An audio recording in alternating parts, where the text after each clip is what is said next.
नमस्कार मैत्रिणींनो, मी आज तुम्हाला उपवासाची वाळवणाची आज परत एक नवीन रेसिपी दाखवत आहे। तर हा मी 2 वाटी साबुदाणा घेतलेला आहे आणि आपण तेच पदार्थ खाऊन कंटाळलेलो असतो, त्यामुळे मी आज तुम्हाला एक नवीन रेसिपी दाखवत आहे वाळवणाची। तर मी इथं 2 वाट्या मी साबुदाणा घेतलेला आहे। आपल्याला उपवासाच्या सांडग्यांची रेसिपी करायची आहे। आता 2 वाट्या मी साबुदाणा घेतलेला आहे। तुम्ही कोणत्या बी मापाने घेऊ शकता आणि आपल्याला हा साबुदाणा 2 ते 3 पाण्याने स्वच्छ धुवून घ्यायचा आहे। स्वच्छ 3 ते 4 पाण्याने स्वच्छ साबुदाणा धुवून घेतलेला आहे मैत्रिणींनो। ज्या वाटीने आपण साबुदाणा मोजून घेतला होता 2 वाट्या साबुदाणा, तर आपल्याला तेवढंच वाटी आपल्याला पाणी घ्यायचं आहे, हे बघू शकतात तुम्ही। आणि आपल्याला हा साबुदाणा आता भिजत ठेवायचा आहे 4 ते 5 तासासाठी। जेवढा आपण साबुदाणा घेतला तेवढंच पाणी ॲड करायचं आहे, नाही तर मग सहज आपल्या साबुदाण्याचं एवढं वर आपल्याला पाणी पाहिजे, तर तेवढं आपल्याला भिजत ठेवायचं आहे। 4 ते 5 तासासाठी झाकून ठेवायचं आहे। 4 तास झालेले आहे आपल्या साबुदाण्याला।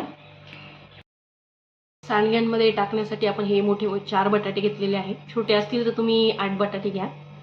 आता आपल्याला याला व्यवस्थित शिलून घ्यायचं आहे। ज्या वाटीने आपण साबुदाणा मोजून घेतला होता त्याच वाटीने 1 वाटी आपल्याला पाणी घ्यायचं आहे आणि हे आपल्याला पाणी एकदम कडक उकळून घ्यायचं आहे। पाणी उकळेपर्यंत हे बघा, मी जे 4 बटाटे घेतले होते ना, त्याचं सलपट काढून असा व्यवस्थित किस करून घेतलेला आहे आणि पाणी टाकून घ्यायचं आहे आणि 3 ते 4 पाण्याने आपल्याला हा किस व्यवस्थित धुवून घ्यायचा आहे। पाणी उकळून गेलेलं आहे। आता हे पाणी जे आपल्याला साबुदाण्यात ओतून घ्यायचं आहे।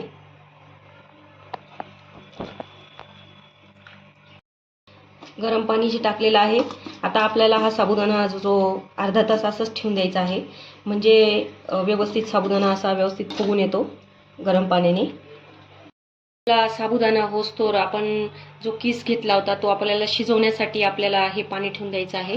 तर मी हे पाणी ठेवून घेतलेलं आहे। हा किस स्वच्छ धुवून घेतलेला आहे 3 ते 4 पाण्याने आणि याचं पाणी काढून घेतलेलं आहे। आपलं पाणी पण तापलेलं आहे। यामध्ये आपल्याला हा किस शिजवून घ्यायचा आहे। जास्त शिजवायचा नाही आहे, अर्धवट शिजवायचं आहे आपल्याला। हे आपल्याला 3 ते 4 मिनिटं ठेवायचं आहे। अर्धवट आपला किस शिजला का आपल्याला काढून घ्यायचा आहे किस। मिनिटं झालेले आहे आपल्या किसला। हे बघा, असं अर्धवटच करायचं आहे। आता मी गॅस बंद करून देते आणि हा किस आता मी काढून घेते एका भांड्यात। एका चाळणीमध्ये मी किस काढून ठेवलेला आहे। आपल्याला सांडग्यांमध्ये टाकण्यासाठी या मी अशा लाल मिरच्या घेतलेल्या आहे। ह्या ओल्याच लाल मिरच्या आहेत, तुम्ही सुकलेल्या पण वापरू शकतात।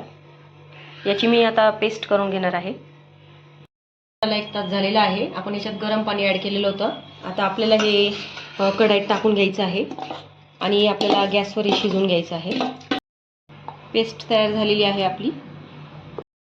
पाणी आटेपर्यंत साबुदाणा शिजून घ्यायचा आहे आणि हलवत राहायचं आहे, नाहीतर खालून जळून जातो।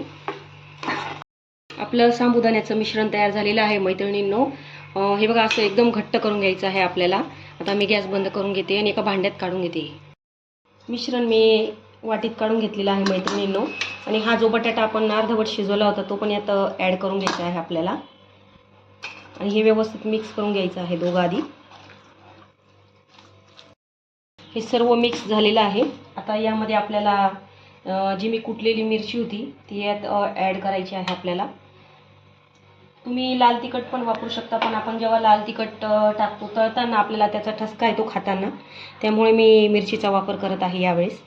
आणि चवीनुसार मीठ टाकून घ्यायचं आहे आपल्याला।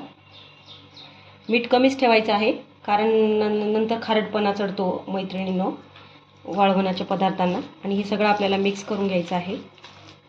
आपलं मिश्रण रेडी झालेलं आहे मैत्रिणींनो। आता आपण सांडगे तोडायला घेऊयात।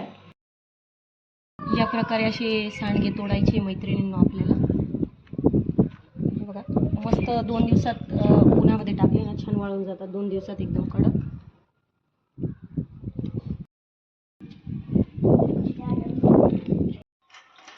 हे बघा, आपल्या सांडग्यांना 2 दिवस झालेले आहे, छान वाळून गेलेले आहे, अगदी छान होतात। तर नक्की ट्राय करून बघा ही रेसिपी। माझे व्हिडिओ आवडत असेल तर माझ्या चॅनलला सबस्क्राईब करा, लाईक्स करा, कमेंट करा आणि मला सपोर्ट करा। धन्यवाद।